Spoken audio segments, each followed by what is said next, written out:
നിങ്ങളുടെ favourite shows ഇനി ഒരിക്കലും മിസ്സാവില്ല. ഇപ്പോൾ C5 കാണും നിങ്ങളുടെ ഫേവറേറ്റ് ഷോ തികച്ചും സൗജന്യമായി. അമ്മ പറയും കുഞ്ഞുമ്മ അങ്ങോട്ട് നടപ്പിലാക്കും. തറവാട് എന്തായാലും പോവും. എനിക്കതല്ല സങ്കടം. എൻ്റെ നന്ദിനെയും രമണിനെയും ആശ്രമത്തിലേക്ക് കൊണ്ടുപോകുന്ന പറയണേ. അതെന്തിനാ അങ്ങനെ ഒരു തീരുമാനം എടുത്ത്? ഈ അമ്മക്കിത് എന്ത് പറ്റിയെന്നാ മനസ്സിലാവാത്ത. അക്കാര്യത്തിൽ അമ്മയ്ക്കൊരു അബദ്ധം പറ്റിയതാ. നന്ദിനിന്റെ രമണീന്റെ കൂടെ നിന്നെയും കൂടി അങ്ങ് എഴുതി കൊടുത്താൽ മതിയായിരുന്നു. പക്ഷെ എന്ത് ചെയ്യാനാ, ബോധം വേണ്ടേ? ആഹാ, അല്ല ജമാൽ ഇവിടെ നീക്കിയാന്നോ? ആ വല്ലാണ്ടാ. അല്ല, സുലുവിനെ വിളിച്ചോണ്ട് പോകാൻ മജീദ് വരാമെന്ന് പറഞ്ഞിട്ട് ജമാലിനെ എന്തിനാ പറഞ്ഞു വിട്ടെ? മജീദ് അളിയനായിരുന്നു വരാനിരുന്നത്. പിന്നെ മൂപ്പര് പറഞ്ഞു നിങ്ങളെ സങ്കടം കാണാൻ പറ്റുന്നില്ല എന്ന്. ഭാര്യയും പോയി വീടും പോയി നിൽക്കുന്ന നിങ്ങളെ മുഖത്ത് എങ്ങനെയാ നോക്കാന്ന് ചോദിച്ചിട്ടോട് തിരിഞ്ഞു പോയി കൂട്ടിക്കൊണ്ടുപോകാന്ന്. ജമാലേ, ആ നീ ഒരു വാടക വീട് നോക്കിട്ടോ ഞങ്ങൾക്ക് എല്ലാവർക്കും കൂടെ. നിങ്ങൾക്ക് എല്ലാവർക്കും കൂടി വാടക വീടോ ഈ നാട്ടിലോ? എന്റെ അപ്പുണ്ണിക്ക് അറിയില്ല ഇത്രയും വലിയ വീടൊന്നും ഈ നാട്ടിലില്ലാന്ന്. അല്ല, ഇവിടെ തന്നെ വേണമെന്നില്ല, കുറച്ച് ദൂരം പോയാലും ഒരു വീട് വേണം. അങ്ങനെയാണെങ്കിലേ പാലക്കാടായാലോ? ആ, പാലക്കാട് ആടെ ഒരു സ്ഥലമുണ്ട്. ഞാൻ പണ്ട് മലമ്പുഴയിൽ ടൂർ പോയപ്പോ പോയതാ. നമ്മുടെ ദേവാസൂർ 6-ാം തമ്പുരാൻ നരസിംഹമൊക്കല്ലേ, അതൊക്കെ ഷൂട്ട് ചെയ്ത മന, വരിക്കാശ്ശേരി മന.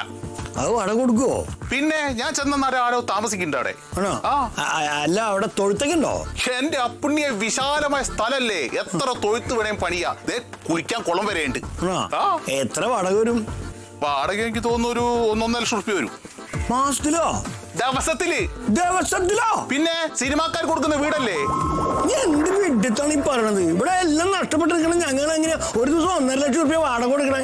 അല്ല, നിങ്ങൾ എണിയാലൊടുങ്ങാത്ത എത്ര ആൾക്കാർക്ക് താമസിക്കാൻ 1500 റുപ്യക്ക് വീട് കിട്ടുന്ന വിചാരിച്ചിരിക്കുന്നത്? അരേ, നീ നോക്കണ്ട.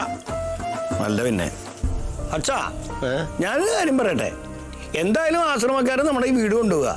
അച്ഛൻ അവരായിട്ടൊന്ന് സംസാരിച്ച് നോക്കും. ഈ വീട് നമുക്ക് തന്നെ വാടകയ്ക്ക് വരുവാണ്. വാടക നമുക്ക് എങ്ങനെയും കൊടുക്കാം. അനന്തേട്ടനോടോ അമ്പിളിനോടൊക്കെ ഞാൻ പറഞ്ഞോളാം. ഞാനത് സഹായിക്കാം. നടക്കുന്ന കാര്യം വല്ലതും പറയടാ പുണ്ണി. പിന്നെ എന്താ നമ്മൾ ചെയ്യുക? ഇപ്പൊ ബസ് സ്റ്റാൻഡിൽ നമുക്ക് റെയിൽവേ സ്റ്റേഷനിൽ പോയി കിടക്കാൻ പറ്റുമോ? അവരിവിടെ ഉണ്ട്.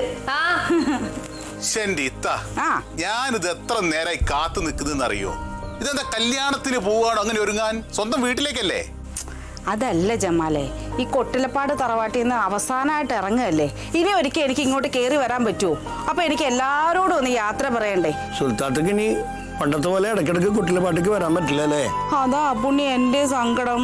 ഞാൻ എന്തെങ്കിലും ഒരു നിസാര പ്രശ്നം ഉണ്ടാക്കി ഓടി വരുന്ന ഇങ്ങോട്ടായിരുന്നു. എനിക്കാണെങ്കിൽ ഈ വീടെന്ന് വെച്ചാൽ എന്റെ സ്വന്തം വീട് പോലായിരുന്നു. എനിക്കും അങ്ങനെയല്ലേ. ആ ബലരാമേട്ടാ, ഇനിയിപ്പോ ഒരു വീടില്ലാന്ന് പറഞ്ഞ് വിഷമിക്കേണ്ട കാര്യമൊന്നുമില്ല കേട്ടോ. ആശ്രമക്കാരെ ജപ്തി ചെയ്തോണ്ട് പോവാണെങ്കിൽ നമ്മുടെ വീട്ടിലോട്ട് പോര്. ഞാൻ മജീദിക്കോട് പറഞ്ഞിട്ടുണ്ട്, നമ്മുടെ വീടിന്റെ മുകളിൽ ഒരു 3-4 മുറി അങ്ങ് പണിഞ്ഞേക്കാൻ പറഞ്ഞിട്ടുണ്ട്. നമുക്ക് എല്ലാവർക്കും കൂടെ അവിടെ അങ്ങ് അടിച്ചു പൊളിച്ച് ബിരിയാണിയൊക്കെ വെച്ച് അങ്ങ് ആഘോഷിക്കാന്നേ. ഈ സമയത്താണ് അടിച്ചു പൊളിക്കണ കാര്യം പറയണേ? അതിനിപ്പോ എന്താ അടിച്ചു പൊളിച്ചാലേ?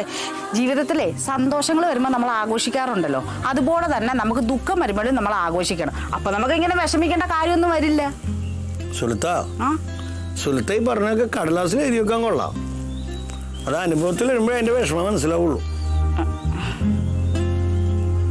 ബലരാമേട്ടാ, എന്നാ പിന്നെ ഞങ്ങൾ അങ്ങോട്ട് ഇറങ്ങിക്കോട്ടെ. എന്നാ പിന്നെ മോളും അങ്ങ് വാ, ഞങ്ങളൂടെ വാ. ഞാൻ എങ്ങോട്ട് വരാൻ? നമ്മുടെ വീട്ടിലേക്ക്. ഇവരൊക്കെ വരുമ്പോഴത്തേക്ക് നമുക്ക് അവിടെ എല്ലാം റെഡിയാക്കി വെക്കണ്ടേ? ഞാനൊന്നും വരുന്നില്ല. പിന്നെ ആശ്രമക്കാരൻ നിന്നെ കൂടെ ജപ്തി ചെയ്തുകൊണ്ട് പോട്ടെന്നോ? ഡൗൺലോഡ് ചെയ്യൂ C5 ആപ്പ്. കാണൂ എല്ലാ എപ്പിസോഡുകളും സൗജന്യമായി.